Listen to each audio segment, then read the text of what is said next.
Well,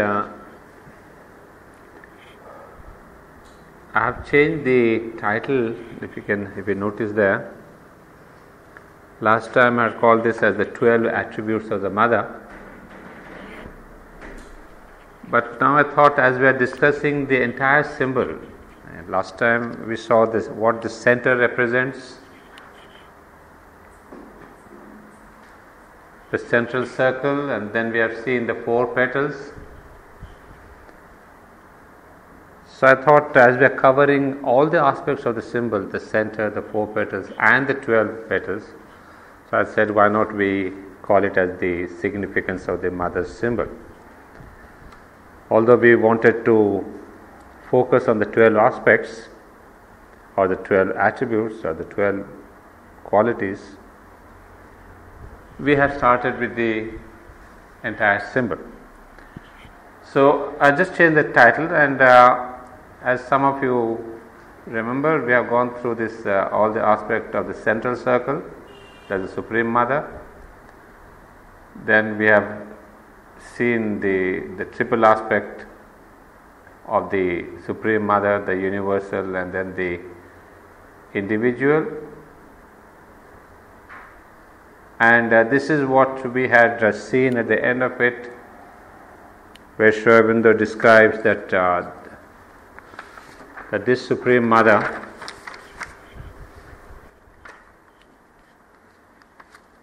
has come down as the individual, and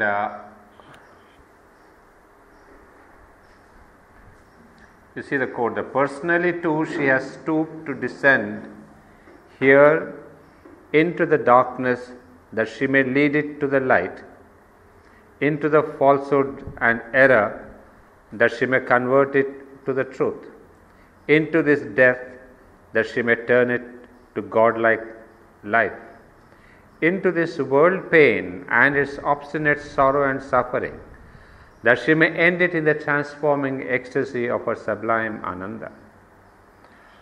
Well, as soon as we read that, we said we remember the famous prayer from the Upanishadic Vedic times, "Asato ma satgamaya, tamaso ma jyotirgamaya, mrityor ma," there is a spelling mistake there, "mrityor ma amritam gamaya." The aspect, the 4th one, where Sri Aurobindo says the world pain she wants to transform into sublime Ananda. That's where I've added a line, "Dukher ma anandam gamaya." And so it's lead me from sorrow to bliss. I think I would prefer now to change that to what Sri Aurobindo says, "Lead me from world pain to bliss." That would be a proper translation, I suppose, using Sri Aurobindo's own words. After that, we have seen the mantra, and I remember we stopped with this mantra in our last class.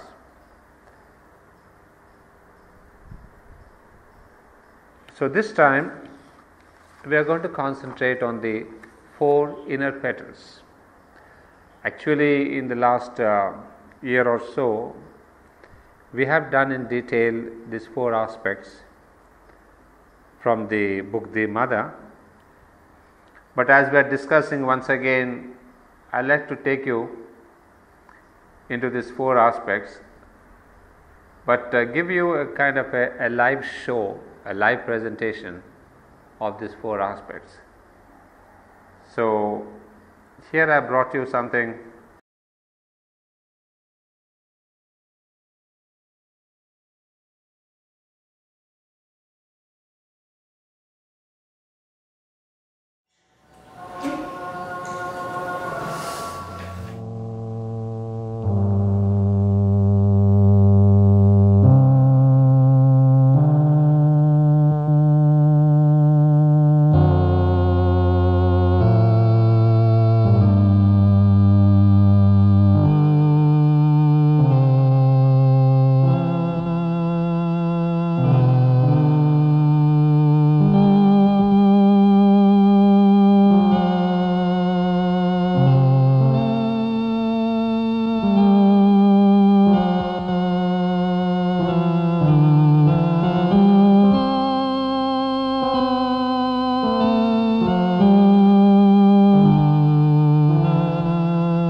great aspects of the mother, four of her leading powers and personalities have stood in front in her guidance of this universe and in her dealings with the terrestrial plane.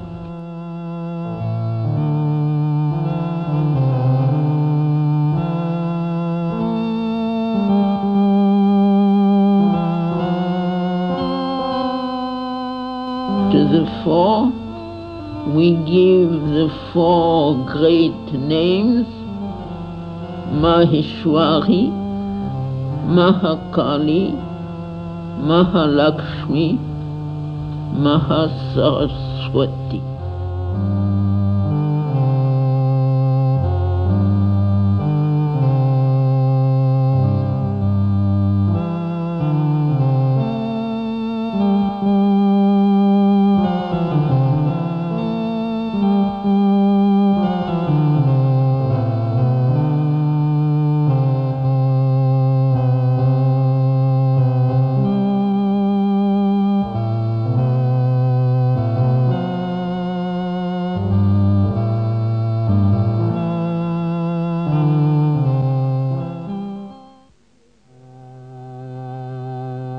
Imperial Maheshwari is seated in the wideness above the thinking mind and will,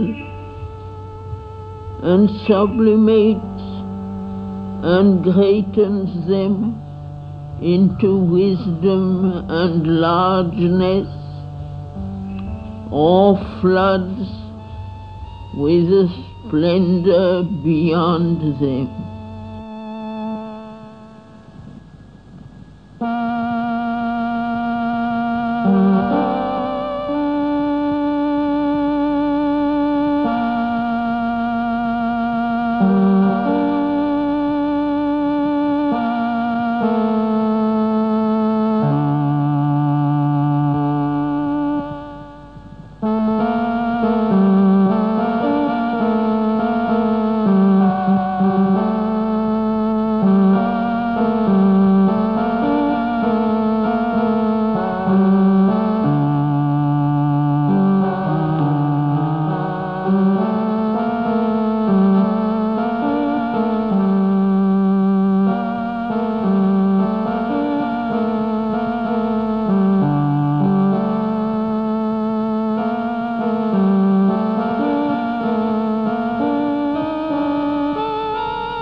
A strength is in her that meets everything and masters, and none can prevail in the end against her vast, intangible wisdom and high, tranquil power.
days she gives a greater and more luminous wisdom. Those that have vision she admits to her counsels. On the hostile she imposes the consequence of their hostility. The ignorant and foolish she leads according to their blindness.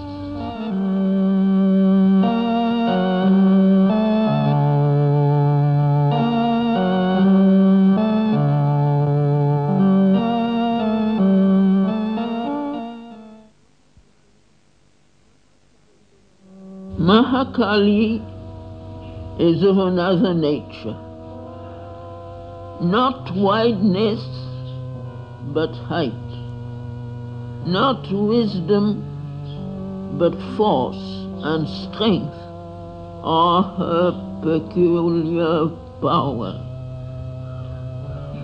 There is in her an overwhelming intensity, a mighty passion of force to achieve, a divine violence rushing to shatter every limit and obstacle.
Terrible is her face to the Asura, dangerous and restless her mood against the haters of the divine. For she is the warrior of the worlds, who never shrinks from the battle. If her anger is dreadful to the hostile, and the vehemence of her pressure painful to the weak and timid, she is loved and worshipped by the strong and the noble.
But for her, what is done in a day might have taken centuries.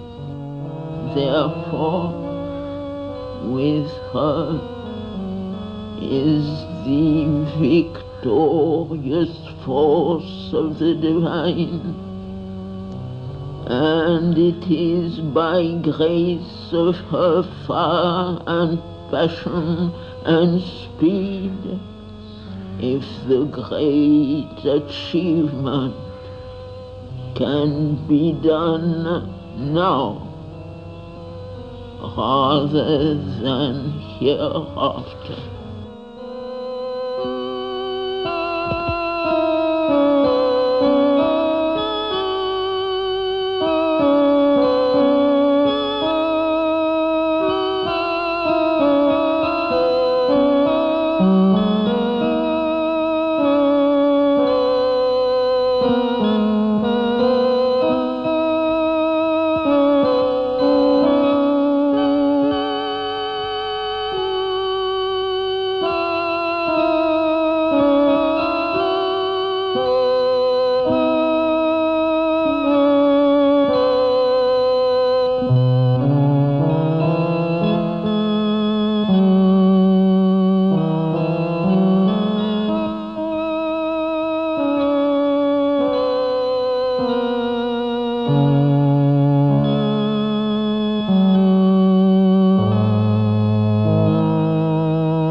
Wisdom and force are not the only manifestations of the Supreme Mother. There is a subtler mystery of her nature, and without it, wisdom and force would be incomplete things, and without it, perfection would not be perfect.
Harmony and beauty of the mind and soul, harmony and beauty of the thoughts and feelings, harmony and beauty In every outward action and movement, harmony and beauty of the life and surroundings.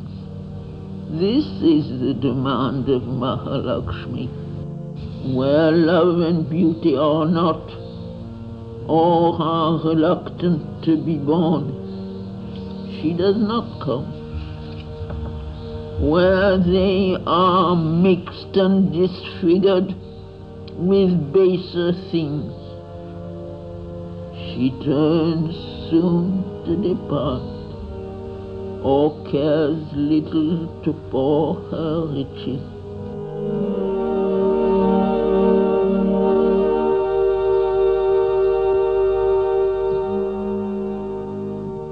Admitted to the heart, she lifts wisdom to pinnacles of wonder and reveals to it the mystic secrets of the ecstasy that surpasses all knowledge.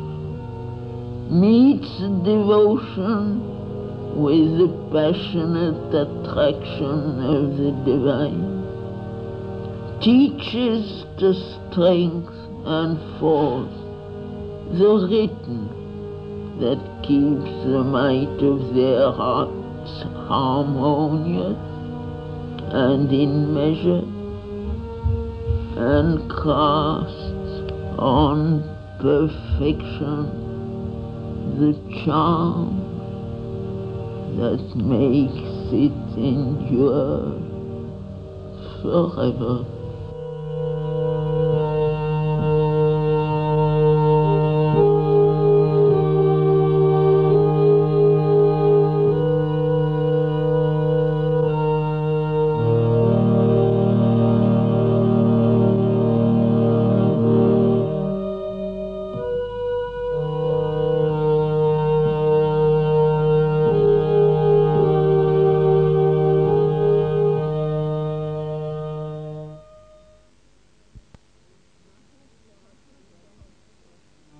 Mahasaraswati is the mother's power of work and her spirit of perfection and order.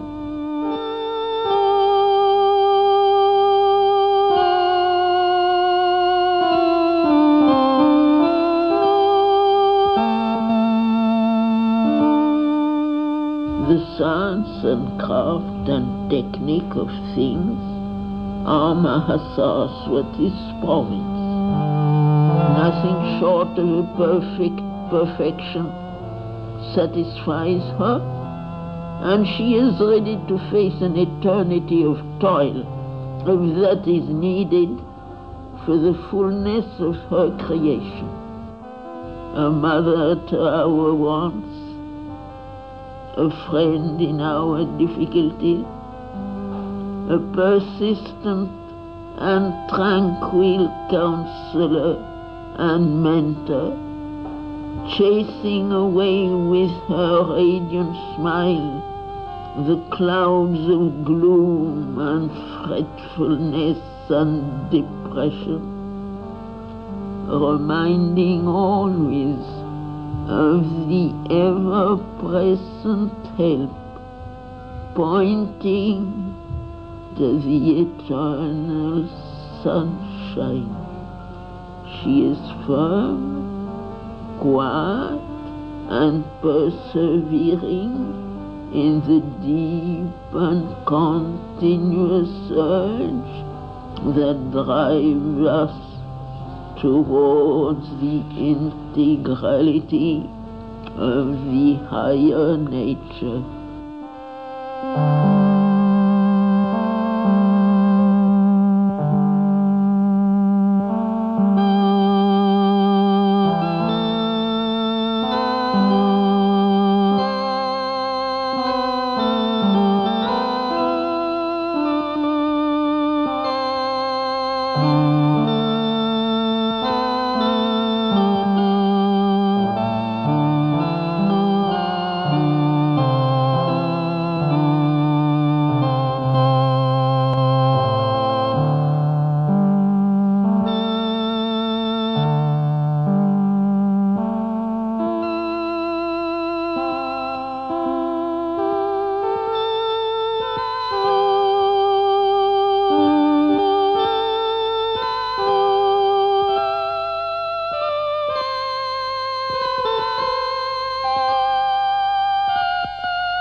There are other great personalities of the Divine Mother, but they were more difficult to bring down and have not stood out in front with so much prominence in the evolution of the earth spirit.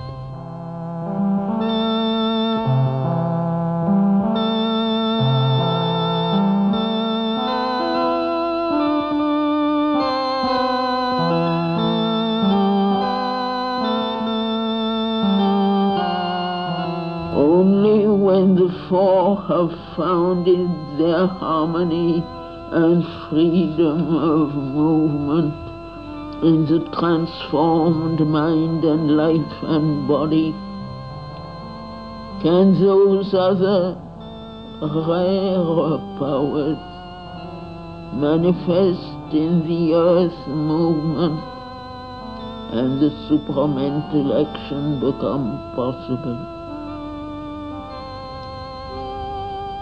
For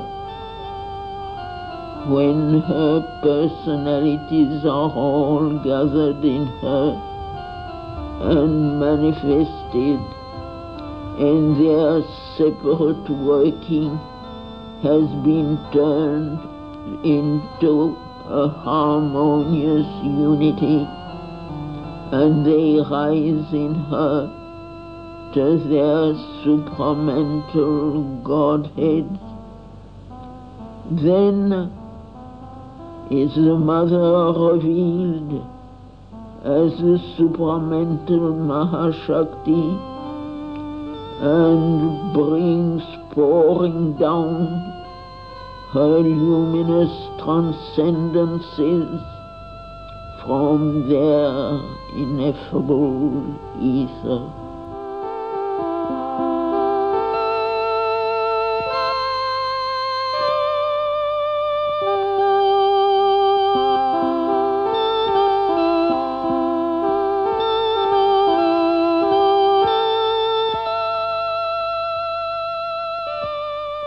The supramental change is a thing decreed and inevitable in the evolution of the earth consciousness, for its upward ascent is not ended, and mind is not its last summit, but that the change may arrive, take form, and endure, there is needed the call from below, with a will to recognize and not deny the light when it comes, and there is needed the sanction of the Supreme from above. The power that mediates between the sanction and the call is the presence and power of the Divine Mother. The Mother's power, and not any human endeavor and tapasya, can alone rend the lid and tear the covering and shape the vessel and bring down into this world of obscurity and falsehood and death and suffering truth and light and life divine, and the immortal Ananda